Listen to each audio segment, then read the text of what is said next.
Hello, everybody. Welcome back to another episode of 5 Minute Gaming News, the show that may or may not be 5 minutes. Today in the news, PlayStation is never going to let us hear the end of this. Call of Duty Modern Warfare 2 had its biggest PlayStation Store launch of all time. Released on Friday, the game smashed records for sales, including pre-orders and day one sales, Sony said. And that's impressive, but it's also doing extremely well on Xbox and on Steam. And as GameSpot says, each year Call of Duty's games historically are a bestseller for its launch month and the entire year. So it's no surprise to see Modern Warfare 2 seemingly get off to a good start. So why would this be so important to Sony? Well, it factors in to the console wars currently going on in regulatory bodies all over the world. As Sony battles it out with Xbox over the acquisition of Activision Blizzard, this is a major bit of fuel for that contention that if they lose this title, if they lose this franchise, that's bad news for them. Xbox and Phil Spencer have repeatedly said that they're going to still let Sony have the next 3 Call of Duty games, but clearly, if each one is bigger and better in sales than the previous one, after 3, that's a big hit for Sony. And so you can see why they're really worried, and this will definitely be used in all these regulatory meetings to be like, don't do this. Look at the numbers. The question now is, what is Xbox going to say? Because you know they're going to do something weird like, we just suck so bad that we need the help.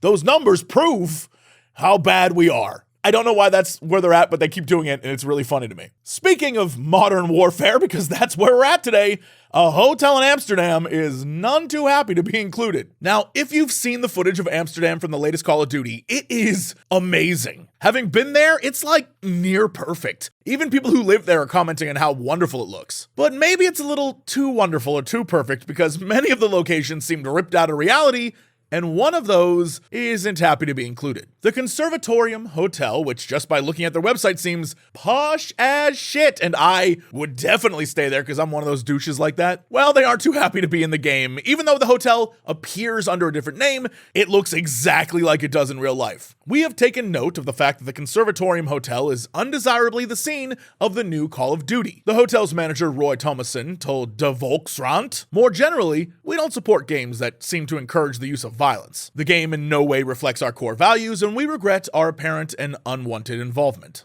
And I get that. The optics of a shootout in your hotel aren't really the best, especially as more and more gun violence is recorded and seen around the world. It's a bad look. I understand where they're coming from. But also, they could have come from the other angle, which would be like, you saw our hotel in the game, why not see it in real life? Come stay, like that kind of thing. But according to PC Gamer, I may not get it at all because architecture is copyrightable under both European and American law. As a 5-star luxury hotel that used to be a famous bank, it's possible that the owners and manager of the conservatorium desire absolute control over their business's depiction. And that I understand, if that's the reason for all of this, but who knows? I still think it could have been a good business opportunity to bring a Modern Warfare event there and do a whole thing and like bring guests and, but maybe it's like 2 5-star for that. You know what I mean?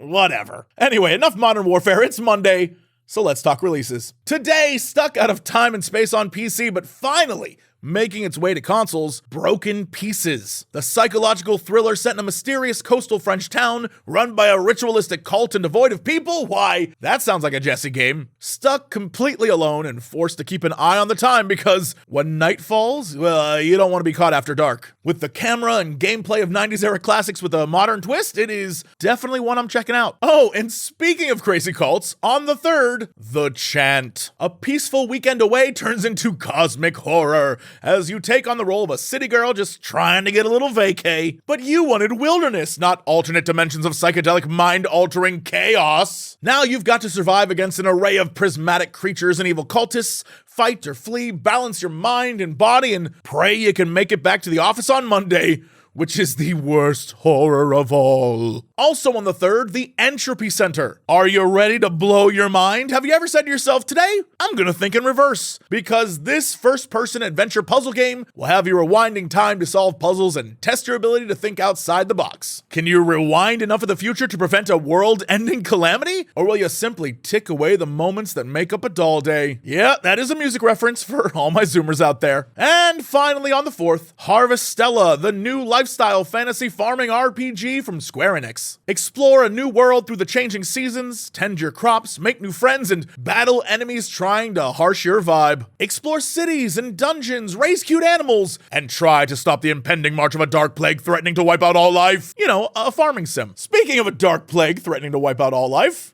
youtube.com/Jesse Cox. Subscribe today. I'd love it if you would. We're very close to 1 million. Anyway, that's it for the show. Thanks so much. I'll see y'all tomorrow for another episode of 5 Minute Gaming News.